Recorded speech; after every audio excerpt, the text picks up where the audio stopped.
मेरी माँ की एक आंख थी और वो मेरे स्कूल के कैफेटेरिया में खानसामा थी, जिसकी वजह से मैं शर्मिंदगी महसूस करता था, सो उससे नफरत करता था। मैं 5वीं जमात में था कि वो मेरी क्लास में मेरी खैरियत दरियाफ्त करने आई। मैं बहुत तलमलाया कि उसको मुझे इस तरह शर्मिंदा करने की जुर्रत कैसे हुई। उस वाक़ये के बाद मैं उसकी तरफ लापरवाही बरतने लगा और इसे हकारत की नज़रों से देखता रहा। अगले रोज एक हम जमात ने मुझसे कहा, वाह, तुम्हारी माँ की सिर्फ एक आंख है। उस वक्त मेरा जी चाहा कि मैं जमीन के नीचे धंस जाऊं और मैंने माँ से अलहदगी का फैसला कर लिया। मैंने जाकर माँ से कहा, तुम्हारी वजह से आज स्कूल में मेरा मजाक बना है, तुम मेरी जान क्यों नहीं छोड़ देती। लेकिन उसने कोई जवाब ना दिया। मुझे नहीं मालूम था कि मैं क्या कह रहा हूँ।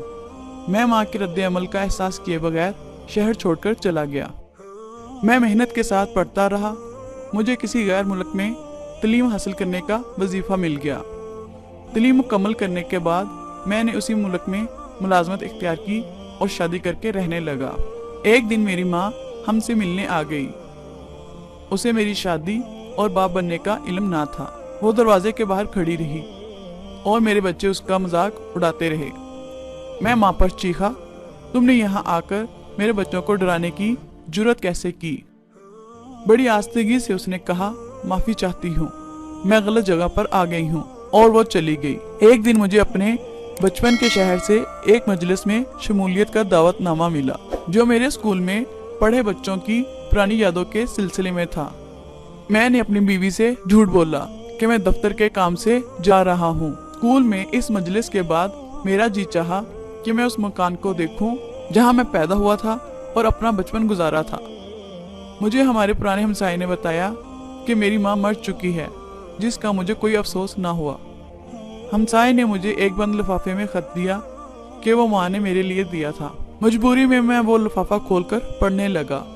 लिखा था, मेरे प्यारे बेटे, सारी जिंदगी तू मेरे ख्यालों में बसा रहा। मुझे अफसोस है कि जब तुम मुल्क से बाहर रहाइश इख्तियार कर चुके थे तो मैंने तुम्हारे बच्चों को डराकर तुम्हें बेजार किया। जब मुझे मालूम हुआ कि तुम अपने स्कूल की मजलिस में शमूलियत के लिए आओगे तो मेरा दिल बाग बाग हो गया। मुश्किल सिर्फ ये थी कि मैं अपनी चारपाई से उठ ना सकती थी कि तुम्हें जाकर देखूं। फिर जब मैं सोचती हूँ कि मैंने हमेशा तुम्हें बेजार किया तो मेरा दिल टूट जाता है। क्या तुम जानते हो कि जब तुम अभी बहुत छोटे थे तो एक हादसे में तुम्हारी एक आंख जाया हो गई थी। दूसरी माओं की तरह मैं भी अपने जिगर के टुकड़े को एक आंख के साथ पलता बढ़ता और साथी बच्चों के ताने सुनता ना देख सकती थी, सो मैंने अपनी एक आंख तुम्हें दे दी। जब डॉक्टर कामयाब हो गया तो मेरा सर फख्र से बुलंद हो गया कि मेरा बेटा दोनों आंखों वाला बन गया है और वो दुनिया को मेरी आंख से देखेगा। अगर आपको ये वीडियो पसंद आए तो चैनल को सब्सक्राइब और लाइक ज़रूर करें और दोस्तों के साथ शेयर करें।